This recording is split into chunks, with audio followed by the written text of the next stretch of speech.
نصلی علی رسول الکریم اما بعد فاعوذ باللہ من الشیطان الرجیم بسم اللہ الرحمن الرحیم رب اشرح لی صدری ویسر لی امری واحلل عقدۃ من لسانی یفقهوا قولی رب زدنی علما اللهم فقهنا فی الدین وعلمنا التاویل اللهم ارنا الحق حقا وارزقنا اتباعه وارنا الباطل باطلا وارزقنا اجتنابا اللهم انفعنا بما علمتنا وعلمنا ما ينفعنا وزدنا علما اللهم ثبت عند الموت بلا الہ الا اللہ.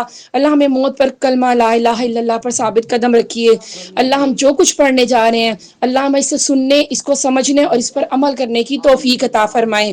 کل ہم پڑھے تھے سورۃ القیامہ، اس کی ہم نے 25 آیات پڑھ لی تھی، تھوڑی سی آیات رہ گئی ہیں، اور سورہ قیامہ میں ہم قیامت کے بارے میں ہی پڑھ رہے تھے. پیچھے اللہ رب العزت نے یہ جو اس سے پچھلی ہم نے آیات پڑھی ہیں ان میں یہی تھا کہ اللہ نے بتایا کہ اس دن کچھ چہرے جو ہیں وہ روشن اور تر و تازہ ہوں گے، اور کچھ چہرے جو ہیں وہ اپنے رب کی طرف دیکھ رہے ہوں گے، اور کچھ چہرے جو ہیں وہ اداس ہوں گے. انہیں پتہ چل جائے گا کہ اب ان کے ساتھ کمر توڑ سلوک ہونے والا ہے. اب جو اگلی آیات ہے نا، اس میں وہ تو تھی قیامت کبریٰ، یعنی قیامت کے حشر کے میدان، قیامت کے دن کا منظر ہے. اب یہ یہاں پہ جو اگلی آیات ہے اس میں قیامت صغریٰ یعنی موت کا نقشہ کھینچا گیا ہے. اللہ رب العزت نے کفار مکہ کو بتایا ہے کہ دیکھو تم کیسے کہہ سکتے ہو کہ قیامت نہیں آئے گی اور تم مر کر فنا ہوگے اور دوبارہ تم زندہ نہیں کیا جاؤ گے. اب تمہیں موت تو سامنے نظر آتی ہے نا، آپ ہر روز کسی نہ کسی کو مرتا ہوا دیکھتے ہو تو تمہیں اپنی موت نظر آتی ہے، اسی سے سبق حاصل کرو. اور دوسرا اس کا یہ بھی ہو سکتا ہے کہ اللہ تعالیٰ انسانوں کو یاد کروا رہا ہے کہ انسانوں اپنی موت کو نہ بھولو، یہ موت تمہیں ایک دن آنی ہے، اور اس سے پہلے عمل صالح کر لو اور آخرت سے نجات کی تیاری کر لو. بسم اللہ الرحمن الرحیم. کلا ہرگز نہیں، اذا بلغت التراقی جب جان حلق کو پہنچ جائے گی، یعنی یہ جان کنی کا وقت ہے. آپ کو پتہ ہے کہ جان جو وہ پہلے پیروں میں سے نکلتی ہے، تو اب اللہ رب العزت فرما رہے ہیں کہ جب انسان کی جان وہ نکل جائے گی یعنی حلق تک پہنچ جائے گی، یعنی اس سے پہلے تک تو انسان کے پاس توبہ کا راستہ ہے. اگر انسان چاہے تو اللہ سے معافی مانگے اور اس کی توبہ قابل قبول بھی ہے، لیکن جب جان حلق کو پہنچے گی اس وقت توبہ کا دروازہ بھی پھر بند ہو جاتا ہے. وقیل من راک، اور کہیں گے اس وقت، یعنی اس وقت کہا جائے گا کہ کوئی جھاڑ پھونک کرنے والا ہے. یعنی آپ سمجھ لیں کہ یہ اس وقت کی کیفیت کا ذکر ہے کہ جب انسان کی حالت ایسی ہو جائے گی جیسے آپ کہتے ہیں کہ ڈاکٹرز نے جواب دے دیا، اور پھر گھر والے بھی کیا کہہ رہے ہوتے ہیں، بس دعا کیجیے، بس اس کے لیے دعا کیجیے. یعنی اس طرح کے شدید آپ کہہ لیں کہ بے بسی کا وقت ہوتا ہے کہ جب انسان کی جان نکل رہی ہوتی ہے. اور اس وقت راک کا جو مطلب یہاں پہ استعمال ہوا نا، اس کا مطلب ہوتا ہے رقیہ بھی سے بھی ماخوذ ہے. رقیہ کیا ہوتا ہے؟ جس کو آپ کہتے ہیں دم کرنا. اس میں جھاڑ پھونک، تعویذ، گنڈا، یہ سب کچھ اس میں آئے گا. اور اس کا مطلب رقی سے بھی ہے اوپر، یعنی اس کا مطلب ہے اوپر کی طرف چڑھنا. یعنی اس وقت مریض کی حالت ایسی ہو جاتی ہے کہ جو ان کے لواحقین یا رشتہ دار ہوتے ہیں وہ اس وقت اس قدر مایوس ہو جاتے ہیں کہ وہ کہتے ہیں کہ کوئی ایسا جھاڑ پونچھ کرنے والا ہی مل جائے، اسی کو تلاش کرتے ہیں تاکہ اس کی جان بچائی جا سکے. اور دوسرا اگر ہم اس کا مطلب یہ لیتے ہیں کہ اوپر چڑھنے کے، تو پھر جو فرشتے آئے ہوتے ہیں اس کی روح قبض کرنے کے لیے، تو ان میں سے اب یہ ہوتا ہے کہ کون اس کی روح لے کر جائے گا. اگر وہ نیک روح ہوتی ہے، نیک عمل صالح کرنے والا انسان ہوتا ہے، تو اس کی روح پھر نیک فرشتے لے کر جاتے ہیں. اور اگر وہ انسان کافر ہوتا ہے یا پھر برے اخلاق کا مالک ہوتا ہے، تو پھر اس کو اور طرح کے فرشتے جو ہیں، رحمت کے فرشتے پھر اس کے قریب بھی نہیں پھٹکتے، پھر تو اس کو عذاب کے فرشتے لے کر جاتے ہیں. تو مطلب یہ کہ اسی وقت انسان کو پتہ چل جاتا ہے کہ وہ کس حیثیت سے اس دنیا سے جا رہا ہے، اور کل اس نے اللہ کی عدالت میں کس حیثیت سے پیش ہونا ہے. اب اگلی آیت ہے والتفت الساق بالساق، یعنی جب جان نکلتے ایسی ہو جاتی ہے. اب ٹانگوں سے تو جان نکل گئی، تو یہاں پہ ہے کہ جب پنڈلی سے پنڈلی جڑ جائے گی، یعنی جب جان نکل کے حلق تک پہنچ گئی، ٹانگوں سے جان نکل گئی تو پنڈلی سے پنڈلی جڑ جائے گی. ایک آیت میں نے درمیان سے چھوڑ دیا. وَظَنَّ أَنَّهُ الْفِرَاقُ، اور وہ انسان جان لے گا کہ اب فراق کا وقت ہے. فراق مطلب ہم فراق کا لفظ استعمال کرتے ہیں نا، یعنی بچھڑنے کا وقت ہے، چھوڑ جانے کا وقت ہے. کس چیز سے بچھڑنے کا وقت ہے؟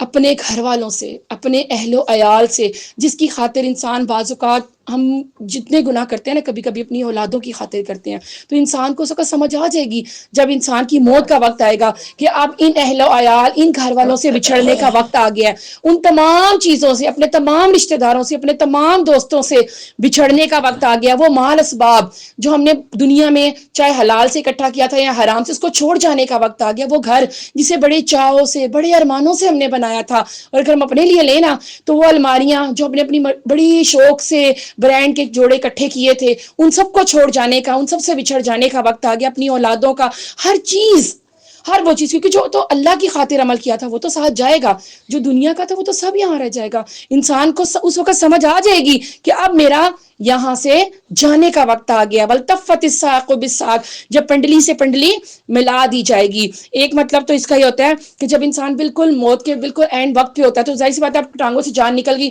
اب اگر اس کی ٹانگ پہ ٹانگ پڑی ہوئی ہے، اگر وہ ہلانا بھی چاہے گا تکلیف اور اس کی وجہ سے، تو وہ ٹانگ کو ہلا نہیں سکے گا. یعنی اس طرح سے آپس میں وہ مل جائیں گی. لیکن عربی میں یہ ہوتا ہے کہ اس کا لفظ شدت، سختی اور مصیبت کے لیے آتا ہے. اور یہاں پہ پھر 2 دفعہ ساق کا استعمال ہے، والتفت الساق بالساق. تو اس کا مطلب ہے کہ 2 مصیبتیں ایک دفعہ جمع ہو جائیں گی. ایک مصیبت کیا؟ یہ جو میں نے بتایا کہ انسان جان لے گا کہ اب مجھے اپنے اہل و عیال، گھر والوں سے، گھر، اولاد، بچے، مال، سب کچھ جو کچھ بھی تھا ان سب سے جدائی کا ایک تو ہوگی مصیبت، اور دوسری یہ ہوگی کہ اگر انسان کافر ہے تو اللہ کے ہاں مجرم کی حیثیت سے جو پیش ہو رہا ہے یا گرفتار ہو کے، ظاہر سی بات ہے جب اس کے فرشتے آئیں گے تو کوئی عزت و احترام سے تو نہیں لے کے جائیں گے. تو جو وہ مجرم کی حیثیت سے گرفتار ہو کے اگلے جہان جا رہا ہے، وہ مصیبت جو جس کی ہر کافر فاجر اور منافق کو اس کا سامنا کرنا پڑے گا. ابن عباس کہتے ہیں یہاں پر 2 ساق کا مطلب یہ ہے کہ وہ انسان کا دنیا میں آخری دن ہوگا اور اگلے جہان کا وہ پہلا دن ہوگا، جس میں وہ ایسی مخلوق دیکھے گا جو اس نے پہلے کبھی نہیں دیکھی ہوگی. یعنی فرشتے، جب انسان کو موت کا وقت آتا ہے تو اس وقت انسان کو فرشتے بھی نظر آتے ہیں. اور پھر یہ دوہری مصیبت میں انسان جو ہے وہ گرفتار ہو جائے گا. الی ربک یومئذ المساق، اور اس دن، یہ وہ دن ہوگا جو تیرے رب کی طرف روانگی کا دن ہے. آج دنیا میں تو اے انسان تو اپنے رب کی طرف چل کے نہیں آتا. جو خاص طور پہ نماز نہیں پڑھتے، دن میں 5 بار اللہ رب العزت فرماتے ہیں حی علی الصلاۃ، آؤ نماز کی طرف، حی علی الفلاح، دوڑو کامیابی کی طرف، لیکن انسان نہیں آتا. وہی بات جیسے میں نے کل بھی کہا تھا کہ آج دنیا میں جو انسان 2 قدموں پر چل کر اپنے رب کے سامنے حاضر نہیں ہوتا، کل لازماً اسے 4 کندھوں کے سب پہ سوار ہو کے پھر بھی اللہ ہی کے سامنے، آخر وہ عین المفر، کہاں جائے گا انسان بھاگ کے؟ جانا پھر بھی اللہ ہی کے سامنے ہے. اب جو ہے یہ وہ وقت ہوتا ہے جب گھر والوں کی ساری بھاگ دوڑ ختم ہو جائے، کسی کام نہیں آتی، جتنا مرضی بھاگ لیں، دوڑ لیں، کچھ بھی کر لیں. اب جیسے ڈاکٹروں کے پاس لے کے جا رہے ہیں، کوئی تعویذ کروائے، دم کروایا، کچھ بھی کسی کام نہیں آئے گا سوائے اس وقت انسان کے کام، سوائے اس چیز کے جو انسان کے کام آنے والا ہے. اس وقت وہ ہوگا اس کا کفن، جس کا کوئی برانڈ نہیں ہوتا، اور یقیناً ہماری الماری میں لٹکے ہر کپڑوں سے وہ سستا ہی ہوتا ہے. اس وقت صرف انسان کے لیے وہی رہ جاتا ہے.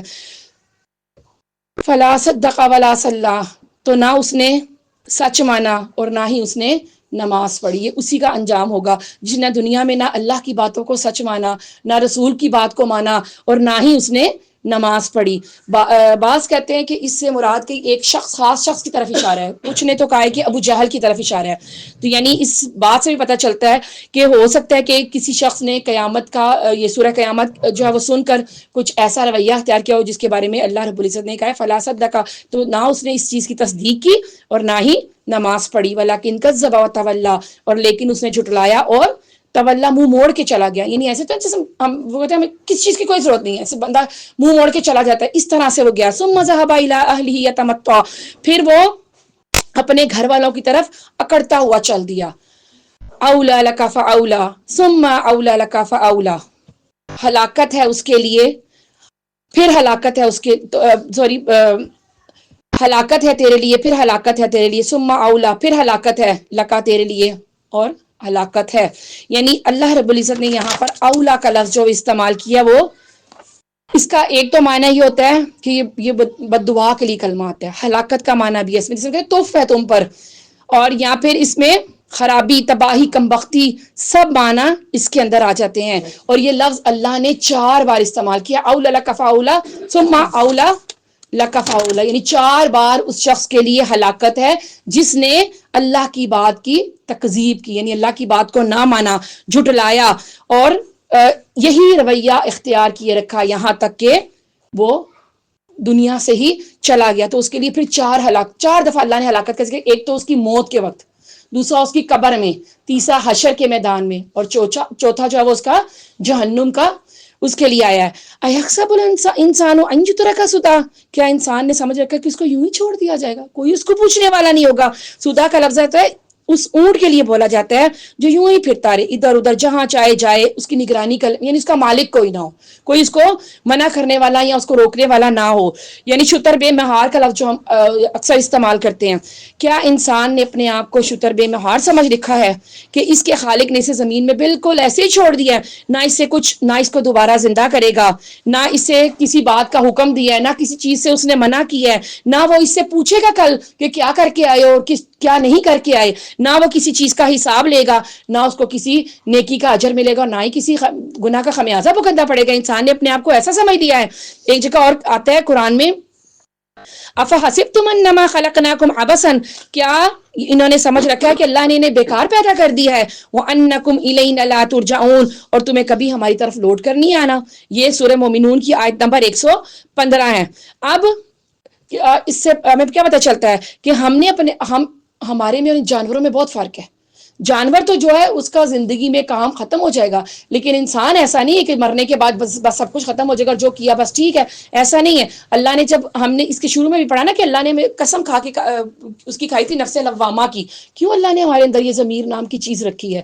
یہی وجہ ہے کہ کل ہمیں اپنے ایک ایک عمل کا، ایک ایک بات کا، ایک ایک عمل کا، اپنے دل یعنی ہر چیز کا ہمیں حساب دینا ہوگا۔ یہ جو آنکھوں سے اشارے کرنا، ایک ایک چیز کا ہمیں اللہ کو کل حساب دینا ہے۔ الم یکن نطفۃ من منی یمنا، تم اپنے آپ کو سمجھتے کیا ہو؟ تم ایک حقیر پانی کا نطفہ ہی تو تھے جو رحم مادر میں ٹپکایا گیا۔ اپنی اوقات کو تو یاد کرو۔ آج تم بڑھ بڑھ کے اللہ کے سامنے جو باتیں کرتے ہو، جو تم آخرت کا انکار کرتے ہو، جو تم رسول کی بات کو نہیں مانتے، جو منہ موڑ کر چل پڑتے ہو اور تکذیب کرتے ہو، اپنی ابتدا پہ تو غور کرو۔ تم کیا چیز تھی، کیا تھا وہ جس کو نہ انسان دیکھنا چاہتا ہے، نہ اس کو چھونا چاہتا ہے، نہ کوئی اس کو سونگھنا چاہتا ہے۔ تم اس چیز سے بنے ہو۔ ثم کان علقۃ، پھر اللہ نے تو اسی نطفے سے گوشت کا لوتھڑا بنایا، فخلق، پھر اس نے تمہیں تخلیق کیا، فسوا، اور پھر اس نے تمہیں درست کیا۔ اور یہ سارے کام کہاں ہوئے؟ 3 اندھیروں میں۔ ہم دیکھیں لائٹ بند کر دیں تو ہم سے کوئی کام نہیں ہوتا، ہم کوئی کام سیدھا نہیں کر سکتے، لیکن اللہ نے 3 اندھیروں میں ماں کے پیٹ کے اندر کس طرح سے جب بچہ دنیا میں آتا ہے تو اس کی ہر چیز پرفیکٹ ہوتی ہے۔ فجعل منہ الزوجین الذکر والانثی، پھر ہم نے بنا دیا اس سے زوجین، یعنی جوڑے بنائے، مرد اور عورت کے۔ اب اسی پیٹ میں سے ماں کے اللہ بیٹا بھی پیدا کرتا ہے اور اللہ بیٹی بھی پیدا کرتا ہے، اور ہر چیز جو ہے وہ اللہ پرفیکٹ بناتا ہے۔ الیس ذلک بقادر، کیا نہیں ہے وہ اس چیز پر قادر، علی ان یحیی الموتى، کہ وہ دوبارہ مردوں کو بھی زندہ کرتے۔ جو رب ایک نطفے سے ایک جیتا جاگتا بچہ پیدا کر سکتا ہے، کیا وہ مردوں کو دوبارہ زندہ نہیں کر سکتا؟ اب دیکھیے جب جتنی بھی اولاد آدم ہیں اس میں اگر انبیاء بھی آئے ہیں تو یا جو بھی ہے ولی اللہ ہوئے ہیں، جتنے بزرگ گزرے ہیں، یا آپ دیکھ لیں، آپ کہہ لیں کہ بکرات سکرات، جتنے بھی بڑے بڑے سائنٹسٹ اور اس قسم کے لوگ بھی گزرے ہیں، وہ تمام کے تمام سوائے عیسیٰ علیہ السلام کے وہ اسی طرح سے اللہ نے پیدا کیا نا، اسی نطفے سے پیدا کیا۔ تو یہ اللہ ہی کی ایک نطفہ ہوتا ہے، اس سے ہر بچہ ڈیفرنٹ ہوتا ہے۔ ایک ہی ماں باپ کے بچے جو وہ بالکل صلاحیتیں مختلف ہوتی ہیں، شکلیں مختلف ہوتی ہیں، ہر لحاظ سے بچے ایک دوسرے سے مختلف ہوتے ہیں۔ تو عقل کے اندھو جو پاندی کی بوند سے ایک انسان کھڑا کر سکتا ہے وہ دوبارہ نہیں کرے گا۔ تو اس آیت کے جواب میں ہمیں بہت ساری احادیث سے پتہ چلتا ہے کہ اللہ کے نبی صلی اللہ علیہ وسلم نے جواب دیا، یعنی ہم جب یہ آیت پڑھیں گے یا سنیں گے تو ہم جواب دیں گے بلا، کیوں نہیں، اللہ تو کر سکتا ہے۔ یا پھر اس کا یہ بھی جواب، سبحانک اللہم بلا فبلا، اے پاک ہے تو اے اللہ، کیوں نہیں، اللہ یہ کر سکتا ہے۔ اور یا اس کا تیسرا جواب یہ بھی آتا ہے، سبحانک بلا وانا علی ذالک من الشاہدین، کیوں نہیں، اور میں اللہ اس پر گواہوں میں سے ہوں۔ تو ہم بھی جب یہ آیت سنیں گے تو اگر ہم عربی میں یاد دیتے تو ہم اس کو یوں کریں کہ بلا کیوں نہیں، اللہ تو اس سب چیز پہ قادر ہے۔